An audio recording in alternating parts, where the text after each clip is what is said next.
name is Korbel. I'm a nursing student at San Joaquin Delta College. What is your name? Nico. Nice to meet you, Nico. Nice to meet you too. So I have a cultural assessment assignment interview that I have to complete. It should only take about 15 to 20 minutes. Are you okay with me interviewing you? Yep. All right, and just to let you know that this video is confidential. It will only be seen by myself, you, and my professor. Okay. All right, let's get started. What is your ethnic origin? Black and Mexican. Black and Mexican. Okay. And your age? 24. 24. All right. How about your marital status? Are you single, married, divorced, or separated? Single. Single? And how long have you been single? I've never been in a relationship, so 24 years. Okay. How does that make you feel? I think it makes me feel good and bad, you know. I guess good because it kind of gives me a chance to get all my stuff in order, like when it comes to financials or career decisions, or like, you know, figuring out what I want to do. I have more time to focus on myself, to figure out what I want to do, right? And only reason why I would say it's bad because sometimes it makes me feel like I'm a little bit behind. Like when for example, like my friends who are the same age as me, they're married and or, you know, have their career set, right? So kind of makes me feel like I'm behind, but again, I think it's a good thing for me personally. Okay. What is the primary language that you speak? English. Besides English, is there any secondary language that you speak? No. All right. How do you usually communicate with people who speak a different language? I usually use Google Translate.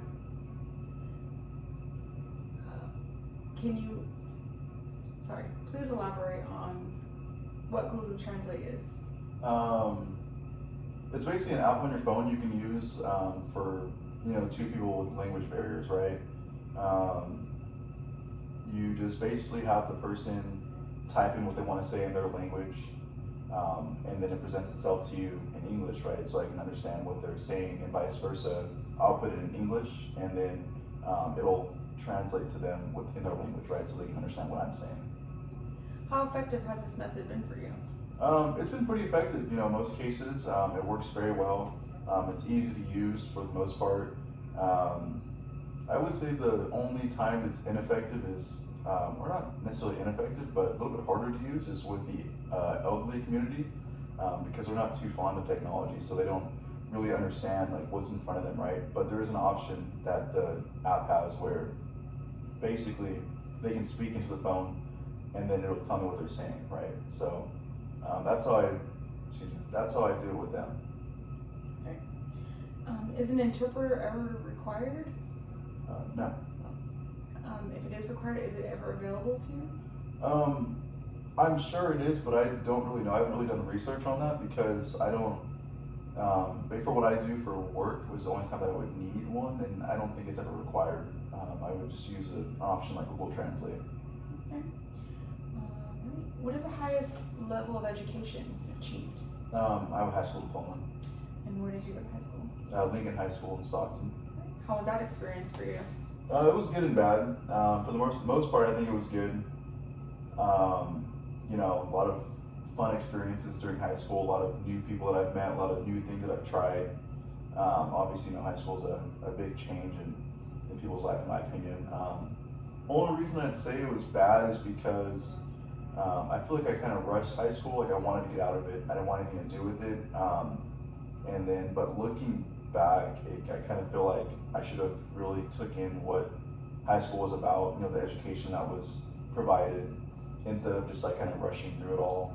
And then only the thing is, unfortunately, I graduated in 2020, which is a COVID year, so you know, there was no opportunity for an in-person graduation. The Disneyland trip that they go on every year, and then obviously senior prom. But other than that, I think high school was a pretty good experience. Okay. And what is your occupation? Currently, I'm a front-end manager at a local grocery store. Tell me more about your job description. There's a lot of things that goes on with the job that I have. You know, when it comes to logistics, operations, customer service, security, you know, it's a lot of the main things that go into my job. Basically making sure, you know, employees are working efficiently, you know, teaching them new ways to be able to work efficiently, guiding them, mentoring them, and then, you know, making sure shelves are stocked, making sure the store is clean, making sure cashiers have enough money to actually operate their till, dealing with customer service concerns, phone calls, and then customer service. Customer service is a big thing for our store. And how does it make you feel having that much responsibility? I think it's motivational because, when I go to work, I have like a sense of purpose of actually getting something done.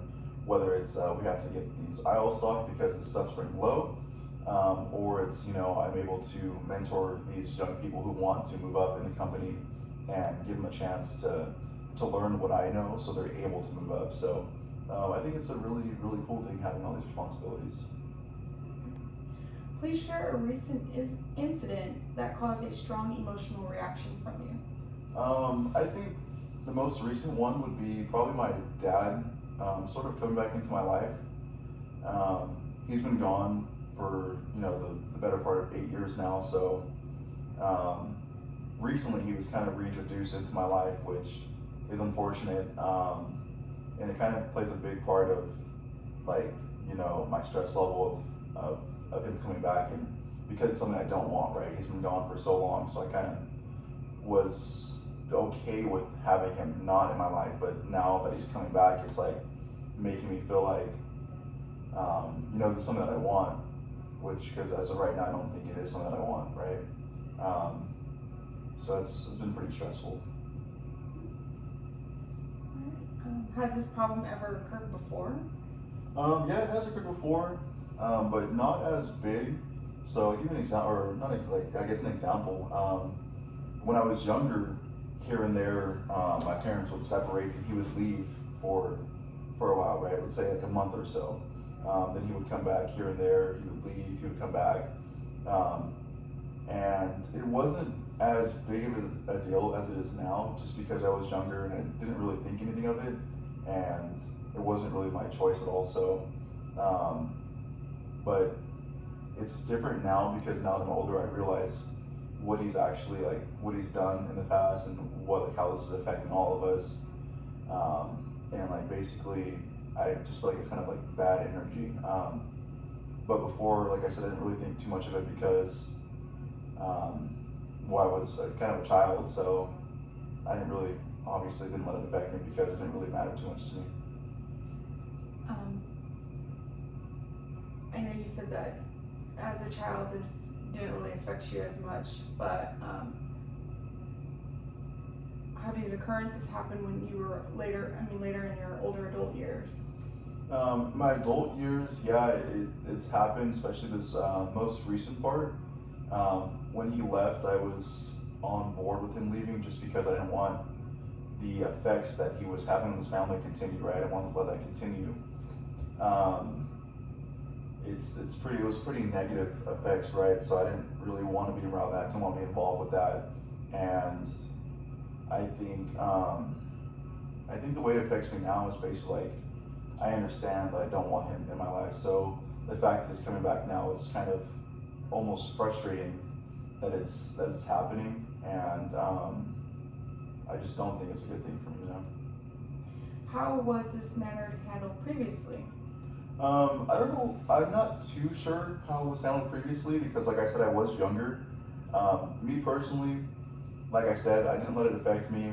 I didn't really think too much of it just because it wasn't really my choice, it's my mom's choice. And then I just think it wasn't really I didn't have any say in it. So also I was just trying to be a kid and just continue on my life, going to school, video games, hanging out with friends, right? So this wasn't a big part of my life except for the negative aspects of it, which really did affect me. But I think it was resolved before, and then the problem came back, and then that multiple times resolved and it came back. What is your usual manner of coping with stress? Usually it's either social media, and unfortunately drinking and smoking, or I guess vaping now. Those are the ways I cope with stress. How much do you drink? I would say a couple times a week, here and there, not too much. And when you do drink, are there any thoughts of harming yourself or anyone else? No, not at all.